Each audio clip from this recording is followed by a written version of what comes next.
All right, welcome back to the Charlie Kirk Show. Hour 2 is underway. I'm Andrew Kolvet, executive producer of this fine show, joined by Blake Neff. We're going to talk about the filibuster, and because we've had internal debates about the pros and cons of doing it. Now, I think back to Kirsten we Sinema. should set the bigger context here, because if they haven't seen it, it's that. So we have the filibuster right now. Yeah, basically.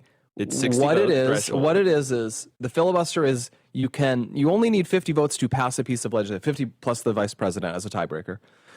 You only need that to pass legislation, but they have no limit on debate basically, and you can extend debate indefinitely. And you need 60 votes to overcome for cloture. For cloture, which is where they vote to end debate. Yep. Now this has been curtailed back over time. It used to basically be you could do it on anything, and then they rolled it back for Supreme Court justices, then any judicial nominations. Did they do it on another thing? It was definitely Supreme Court. It's definitely been rolled back over time, but it's remained for normal legislation. You can get around it with the reconciliation, which they can do basically once or twice a year. But now President Trump has, and as you were saying, Democrats tried to get rid of it, but they failed because Sinema and Manchin weren't on board with it. They blocked it. Now President Trump has said Republicans should get rid of the filibuster. He's loudly agitating for it. He's saying he's going to make it, he's going to bring hell down on Republican senators who don't want to do it. But so far, Senator Thune and others have not sounded terribly interested in getting rid of it. Well, Thune is now saying that he doesn't have enough votes. That also true. And so basically, it would Trump be funny doesn't have if the Democrats votes. offered him the votes for it. You think they would? I wouldn't be. It's weird. Like, the more time passes, the more incentive they have to do it. Because if you're a Democrat, and I think the biggest reason to be hesitant about this is, I think Republicans are putting themselves in a position where they might destroy the filibuster, take all of whatever backlash there is to be had for doing that, and then not do anything with it. All they'll do is they'll end the shutdown. Yeah. And that's it. Yeah, I tend to agree. So I don't think there's enough consensus within the Republican caucus to do anything useful with it. Exactly. Right, if you were going to nuke the filibuster, I would say at a minimum you want the following things. You want to fix the immigration system for real. So we have all these rules in place where this is what the judges who are blowing up all of our immigration stuff are relying on. They're saying, oh, you can't override the asylum proceedings. Oh, you have to give these people the right to these hearings before they can be deported. You could throw out all of that. You could pass a new bill that has way harsher on illegal immigrants, radically curtails whatever BS rights they're being given before they're deported. You can limit legal immigration. You can change the balance of who we're letting in, get rid of the diversity lottery, roll back H-1Bs because we're like losing our own skills in the workforce. Lots of things you could do there.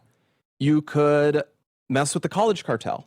So for example, Biden was just trying to unilaterally forgive student loans. We could do something like say, we're going to roll back student loans. By the way, what we're going to do is if you ever want to get a student loan again as a college, you have to pay into this giant fund to fund this forgiveness. Imagine if we did that. We're like, hey, Harvard, if you ever want a federal grant again, you need to give us $10 billion out of your endowment to help deflate the student loan bubble. Reform that. You can radically deregulate huge chunks of America so that we can build more houses, build more infrastructure, remove those barriers that have made it so hard to build things in the United States. One thing after another. There's so many things you can do if you only need 50 votes to pass things and you're ready to do it. I worry the Republican Party isn't ready. No, they're not ready. They're not ready because it feels like this kind of came out of nowhere based on this shutdown fight, which now we find out that Sean Duffy's saying we're going to reduce air travel flights by 10% because there's staffing shortages and all kinds of stuff. But Trump is right that they are going to do this eventually. They will do this eventually. It's not a win. It's not a if, it's a win. So let's go ahead and this is 354. Trump warning about what will happen when they do. The first day, they're going to pack the court. They're going to make D.C. a state, and they're going to make Puerto Rico a state. So now they pick up 2 states. They pick up 4 senators. Okay, you think you have problems? They're going to do all of the things. They're going to pick up electoral votes. It's going to be a very, very bad situation, and it's done. It's done. As soon as they attain power. Now, if we do what I'm saying, they'll most likely never attain power. Yeah. And so Trump is saying, here's why he wants to do it. 352. It's time for Republicans to do what they have to do, and that's terminate the filibuster. It's the only way you can do it. And if you don't terminate the filibuster, you'll be in bad shape. We won't pass any legislation. And, John, I think they've done an extension every single time they've ever been asked forever. But if they won't do an extension, they won't do any bill, even a simple bill. And we should do our own bills. We should get out. We should do our own bills. We should open up. We should start tonight with the country's open. Congratulations. Then we should pass voter ID. We should pass no mail-in voting. We should pass all the things that we want to pass, make our elections secure and safe, because California is a disaster. Many of the states are disasters. But can you imagine when they vote almost unanimously against voter ID? All we want is voter ID. Yeah, I mean, I have legal questions of whether or not you could do it for keep in federal mind, elections. keep in mind, everything we do will be blocked by some lower district court. So that would, honestly, if you want to get rid of the filibuster and, for example, do those reforms that were discussed on what lower courts can do with injunctions. I think we had Senator Leon to talk about that once. That would be a great thing to pass. Yeah, no, absolutely. That would be injunction injunction reform. There's so many things you could do, and I bet the infamous Project 2025 probably has examples of things you could do. There's certainly many ideas out there. The question is, do you have Republicans ready to pass them? And the problem is you have a senatorial class that's gotten very spoiled. And a line I like to tell Charlie, and I've told other people, is the filibuster does not actually protect the minority. The filibuster protects the majority from votes it doesn't want to take.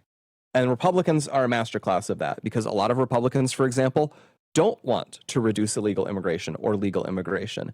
And what they can do is they confront as, I'm really concerned about this all immigration stuff. Sadly, we need 60 votes to pass anything. I'm so sorry. And then if you get rid of the filibuster, suddenly they're called out. Now they actually have to vote up or down on it, and they're caught out. Yeah, I mean, listen, if we had a more unified caucus, I'd be entertaining this right now. But the truth is, the political dynamics are the interesting part. So if we nuke the filibuster, we get saddled with the blame for doing that, right? Abolishing this tried and true, institution, or at least this procedural institution. But the truth is, we just simply do not have the votes. Throw up 392. This is John Thune is defying Trump on the filibuster. His explanation is that we do not have the votes, and I believe him. I think he's probably one of them, to be perfectly candid. And I mean, can you imagine McConnell voting to nuke the filibuster? Susan Collins, Murkowski, Rand Paul. I don't think they're ready to do it. And if they did do it, I'm really worried they wouldn't be ready to pass anything useful.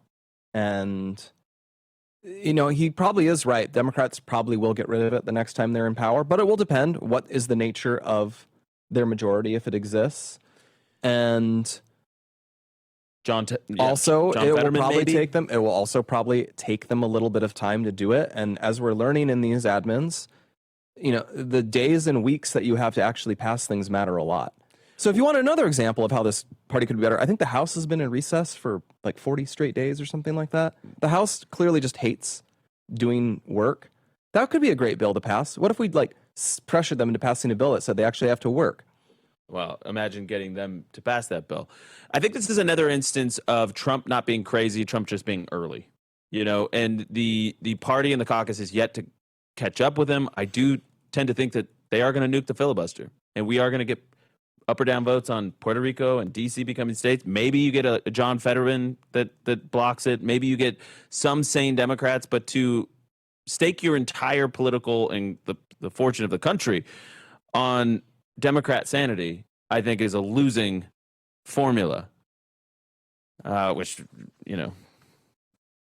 we better figure out these midterms, Blake. That's the point. That's the main point. I want to tell you about Patriot Mobile. I realize there are many choices when it comes to who you choose for your cell phone service, and there are new ones popping up all the time. But here's the truth.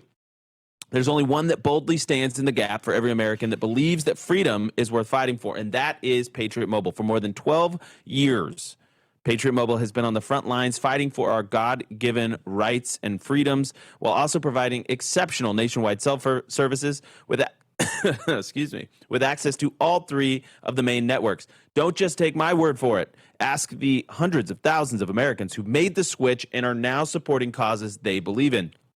Simply by joining Patriot Mobile. Switching has never been easier. Activate in minutes from the comfort of your own home. Keep your number, keep your phone, or upgrade. That's Charlie. Promo code Charlie for a free month of service. So patriotmobile.com/Charlie, patriotmobile.com/Charlie, or call 972-PATRIOT. Glenn and the team, amazing Patriots over there. You can trust them. Go check them out. We'll be right back.